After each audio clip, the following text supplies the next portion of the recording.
back to another one, people. Don't forget to subscribe, don't forget to like, and before you subscribe, before you like, let me tell you why we're doing that today, because if you read the title of the video, that's right, we're talking about your mind, we're talking about your brain. I'm giving you some fucking tools here. I'm here to teach, and I'm also here to learn. These are things that have been bestowed upon me by, just natural occurrences of habits, people I've learned from, but all these techniques that I will reveal to you today will help you become, yes, that's right, the buzzword, a genius. A genius! It's a guide, guys, a guide. And while we're doing this genius guide over on the podcast realm, we have a little bit of this dungeon to go through. This is, I forget what this dungeon is called. I think it's called like the Lost Earth or something, but we're gonna be back here soon. So if I forget now, I'll remember it 2.1 or 2.2 or something. Never mind that though. Enjoy. We're gonna have a few bosses in this episode, I believe, and don't worry, it's gonna lag a lot. So if you like looking at screenshots, you're in the right place. So without further ado, I'll just go ahead and jump into it. We'll make this a rather less meandering episode because I'm really excited for this one. I'm really excited to teach. Mostly, I'm really excited to reimburse and relearn what I have put into practice here. You know, into my notes and whatnot. And we'll get into that. That's another good method. And another thing that you should be very excited about. Whenever we teach things, we are also learning it ourselves. So if you really want to learn something very well, just, create up an invisible lesson plan. You start a dumb podcast that two people listen to, like me, and teach the things that you know in order to know them better. All right? So the first thing we have here on our docket list is reverse engineering. Reverse engineering is the easiest way out of a hole, out of a rut, out of a seemingly endless problem, right? So when you reverse engineer, whenever you are met with a problem, what you want to do is just think of every possible way to fail first. And how I use this in real life is I kind of think of life as in dialogue choices. Like in the Telltale games where you have a couple of options of what to say. I always think like, what's the worst possible thing for me to say in this moment? And you really have to take a second, take stock, and consider, especially when in the moment. I think this just it makes you seem more genius-like because you're taking more time, putting more effort into your words. And I especially do this when texting or talking to people online, sending emails. I feel like that's why it always takes me a while to respond because I really like survey all options. And I feel like you guys shouldn't be afraid to do the same thing because if you just constantly do this, people will fall in line to your pace. And it also leads people to believe that the words that you do say, when you do say them, have more value. So do not neglect your wrong choices. Definitely put them in the mind. This is also going to lead you to think down some pretty dark paths. And I feel like that's necessary. We all need to have our dark side here in order to thrive and prosper with the light, you know? So as you can see on the gameplay here, we're in the dungeon, in the thick of it now. There's some treasure chests that I want to grab, but my inventory is full, so that's a thing. No worries though, guys. This game does have an inventory quest that I will be doing fairly soon. I just wanted to get through 2.0 so we could get around easier, basically. And I'll do that quest too to get our Mega Zoom Stone, so that I can explore Astoltia slightly quicker. I don't have to go through all these loading screens. Um, and we'll do that. We'll do that soon. Maybe after 2.0, maybe after this big episode, but eventually. All right. So That's that. I'm figuring out my inventory space, and it's taking a while because I can't read most of the items. But I think I just decide, since we're coming back here, I decide not to get any of the treasure chests this time. But anyways, another thing that's gonna make you seem like a genius, and I know this is gonna be a little contradictory to my first point, but whenever making a decision, we can't hesitate. As geniuses, we can't hesitate. And a technique that you can use to stop hesitation is before any action, when it's time to make a decision and you're like, oh man, I gotta choose between this and this, and you're kind of like on the fence or something, just give yourself a 5 second cooldown and then take action. Take action. Whatever action that may be, the action may be leading you closer towards a decision. It may not be the actual decision, but you just do that 5 second cooldown to take action, and I feel like just the small process can make you seem more stable, more smart, more put together. You know, more wisdom, more wise, more wisdom. Yeah, that's funny. More wise than 90% of individuals, because when it comes to making decisions before actions, there's a lot of hesitation and fear that gets within us, and you can't let fear envelop you. Fear is just a false expectation appearing real. That's all it is, baby. False expectation appearing real. So when you deconstruct that and you take an action, it's going to naturally evaporate that fear. And that hesitation is, it's not benefiting us in the long run. You know, it helps to plan things out, but the more bold actions will give us better results every time. Every time. So, these are some things that you can put into practice immediately. This next one, I usually put into practice. This is just something that's naturally been instilled within me. And I feel like if you are very young, if you are in your adolescent stage, it's a good idea to adopt this as soon as possible, because it's going to help you in a lot, like I'm saying, a lot of different situations if you just have these natural skills that you can build. So what I want you to do is, before you walk into any room, any building, you have to explore your surroundings, you know, scan the area. A lot of people, when they walk into a building, they immediately inject themselves into it.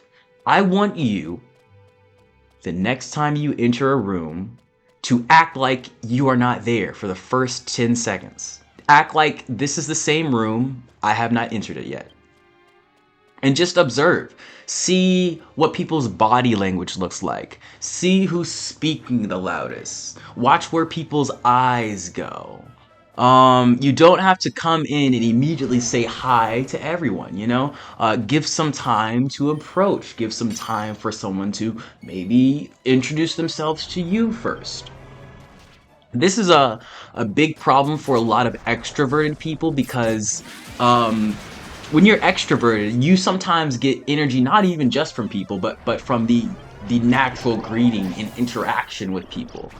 And a lot of times, when you're extroverted, you get that energy from that first burst of seeing people and meeting people in a space. But if you're extroverted, what I want you to try out, just give an attempt to it, is to just take a back seat to the initial conversation and really explore and see how you can best fit yourself into the mold. Well, I mean, maybe that last part is unnecessary, but that's what I do. See, I don't usually inject myself to impose a will on the situation.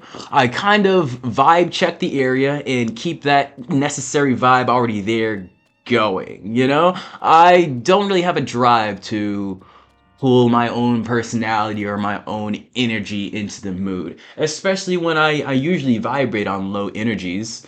And being an introverted extrovert, I kind of let the more outgoing people lead the environment, and I just kind of maintain status quo, if you will. It's a an act to sort of I don't want to say dilute the social landscape, but we're all pretty blind to the realities of what's going on. You know, a lot of people that you walk through and meet today's life are just unawakened to um, just the actual realities and can't read the room of their environment. So I'm a caterer. I'm honestly a caterer. Whoever is in front of me, I will make sure they are the most comfortable. But if you're not, or if I'm dealing with someone else, you're over there on the other side of the room, you're basically out of my entire like perspective, essentially. Like you don't exist to me in that moment.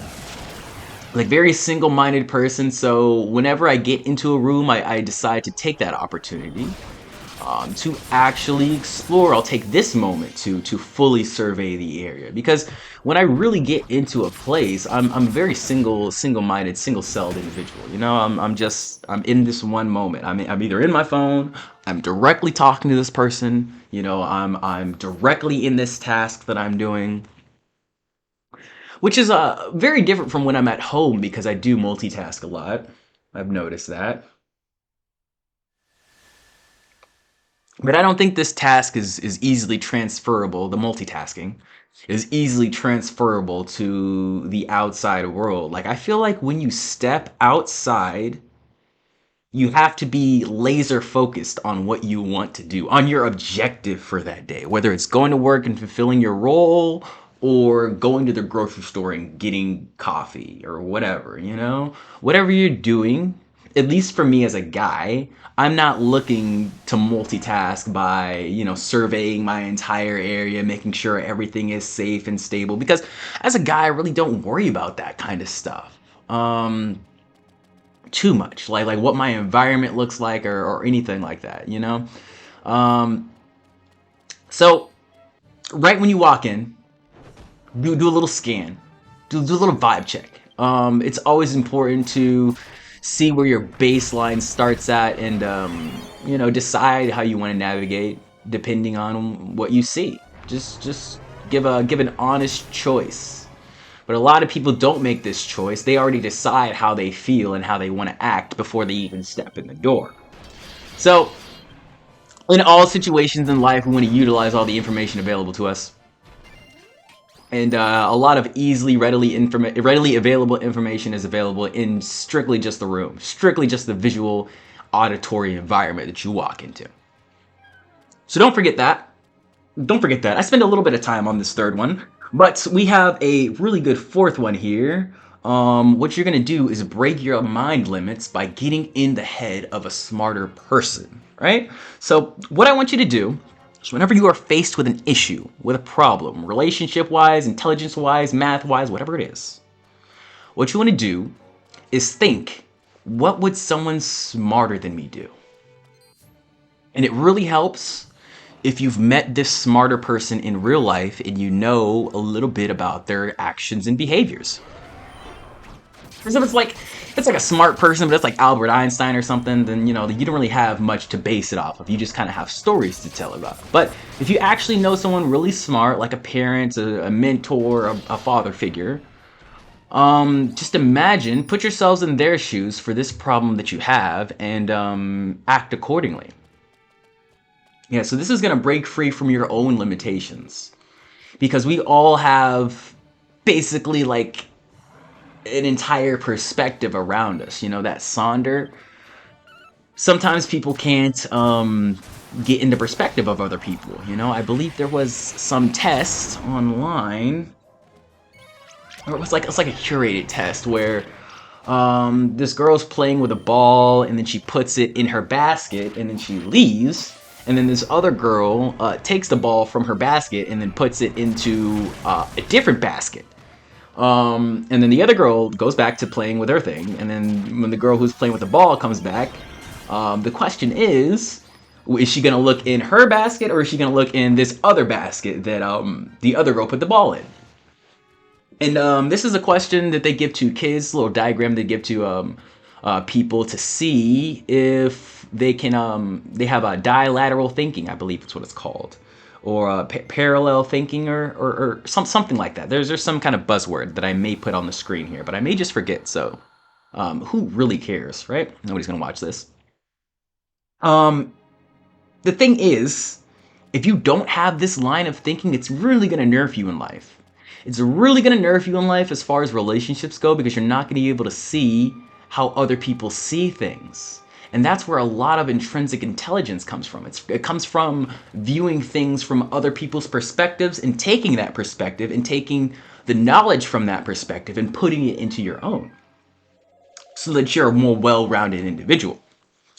So when you think what someone smarter would do, you are kind of intrinsically putting yourselves in their perspective, in their shoes, in a way.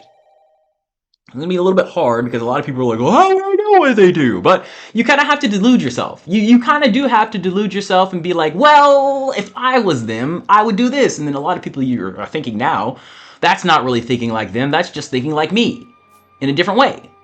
Well, yeah, it's your fucking mind, dumbass. You know, like, what do you. You're not gonna transplant your brain. It's going to come from you. But all the behaviors we see and analyze other people do are stored within us, just like all the compliments and insults that everybody sprays at us are saved, downloaded into our psyche. Excuse me, I'm having a little bit of a breakdown here. Yeah, it's early as fuck. You know, they're all downloaded into our psyche, and we utilize them how we want to. You know, sometimes we'll use all the compliments and none of the insults. Sometimes we use none of the insults and all the compliments, you know, and sometimes there's some in between. But it's all up there. It's all up there, and we're deciding what we want to use. Another thing that you can do 10 seconds before you make a decision, you can do a confirmation pause, right? And this is very helpful, I would say, for things like texting or emails. If right before you want to send it, now I feel like a lot of people don't do this. Right before you want to send it, you just take a second to stop, read it over, yes, reread your own message. I know you wrote it. I know you know what it says. Reread it. And then after you reread it, you take 10 seconds to take stock of that. During these 10 seconds, sometimes I like to do, you know, going back to the perspectives thing, is put myself in their shoes. If I was this person I'm sending the message to, how would I feel getting this message? A lot of people don't take this time to really think about that, and that just leads, at least it leads me to just cut a lot of people off because I'm like, I'm reading this message by you, and you clearly had no idea how I would feel when reading this. You didn't think about that at all. You didn't think about it at all. You just like, you didn't care. There was no respect in here. And a lot of times when we send messages, we inherently lack the respect or tact in some of the questions or statements that we say. So this is a good thing if you have the foot in the mouth syndrome a lot. I'd say a lot of geniuses definitely think about what they say. So, if you want to be smarter, it's going to take some time. Yes, an extra 10 seconds. I know. You're going to have to fit it into your schedule somewhere. I'm sorry. But, take the 10 seconds. You'll thank me later. For sure. One thing that you can do, and this is going to be kind of an annoying one, I don't blame you if you don't do this, but you could use your brain to study new things every week, just one skill, you know? And surround yourself with smart people who are also practicing this skill. So this is kind of a thing if you're in ghost mode and you're actually not talking to your friends, you don't have a lot on your schedule. What you can do instead of sitting around and playing video games all day is learn a new skill. And I'm talking, you know, not just the regular money making stuff. I'm like, read a book about love languages or watch a YouTube video on like you know, health or fitness, or you know, it's just one different thing every week. And once you do that, put it into practice or teach it or use it, apply it, you know? You can even do something really simple like just summarize what you learned, and then that'll be your thing for the week, and then you can go back to it a couple times maybe. But if we're not constantly using our ability to learn, which is our most powerful ability, it's eventually like any other muscle. It's eventually going to grow weak. And you realize I've been at the same job for 5 years and I haven't learned anything different. And I haven't, dedicated any time to myself to learn anything different. And then I get fired and then I have to work a new job. And suddenly it's so hard to learn anything new, And you're like, why? Why am I fighting this uphill battle again? It was so easy to learn this before. I haven't trained the muscle. I haven't trained the muscle. So train your brain. Train your brain. And don't neglect yourself. A lot of people put themselves on the back burner. There's no need. There's no need. You are your most important assets, and within you, your most important asset is your brain. So, if we're not focusing on the head game, something is wrong. Something needs to be solved. So, one of the biggest tips of the day, honestly, is the brain thing. It's the brain thing. The last thing I'm going to get into today, I think we're going to go over to, so this is the second boss here, the big dragon guy. They're all animorphs, essentially. You guys turn into beings of destruction. Once we get to the last guy here, I'm going to go ahead and end it. And I'm going to end it on this one. This is the one from my creatives. And I feel like anyone can be a creative. Everyone's got a story to tell, right? And if you learn how to tell that story in an entertaining way, guess what? You're a creative. That's it. That's all it takes. So, guys, when you're a creative, what we need to do when we're a creative genius is borrow, enhance, and dominate. Right? Right? So when you borrow, what we're doing is we are essentially creating with the universe. Because when you borrow, what they did when they created was create with their universe, with their soul. We were all there from the beginning who also created us. So when borrowing, it's kind of like taking something out of your own mind, essentially, is what I'm telling you. This is what I'm telling you. It's what I delude myself into thinking that I'm not doing wrong things when I steal art. You're not. You are not. But when you borrow the important detail to actually make it look like it's not stolen, because I don't care what it is, it's not stolen. If you borrowed art and made it your own in some way, then it's not stolen. But how to actually make it look like it's not stolen, because of course, some people are going to feel like, oh shit, it's just like this. It's just like, and you're not going to stop those people. But what you can do to make it your own is enhance it. Enhance it. Whatever you want to borrow. Think, how can I make this 10 times better? Not 2 times. Not 5 times. I'm talking 10 fucking times better. How can I elevate this to the next fucking level so that I love this like I can't be without this, you know what I'm saying? So that someone who is just like me is going to see this and think this is the best fucking thing ever. I don't know how this is so lined up with what I want. That's what you have to think. That's what you have to think. And it's pretty easy once you actually realize what your core values are and what your purpose is. I've discussed this before. The purpose is an easy road to travel if you want to travel it, but you have to want to travel it. You have to want to take that journey. Because it's a long one, and a lot of people say it doesn't end. A lot of people say it doesn't end, but there's always a game over. There's always a game over to look forward to. So, for me at least, I'm not worried about that. I'm more concerned about the time that I'm spending here and the enjoyment I'm getting from it. You know, if I ain't having fun with it, I'm done with it. That type shit. So remember, being a creative, whatever story you have to tell, all you have to do is enhance the way someone else told your type of story, you know? Because The world is so big and vast, and the internet is so all-encompassing that someone has told a story similar to yours, let's be real, and you probably have seen it, and you probably understand it, and you're probably like, oh my god, I connect so much, who cares? But the thing is, just take that and whatever else you like, you know, you just find something else that you really love, and just, you know, connect that shit, slap it together, give it some cheese, put a little chocolate milk on the side. And that's what we gotta do. We gotta strap ourselves up by the bootstraps. Just fucking go, man. Just fucking go.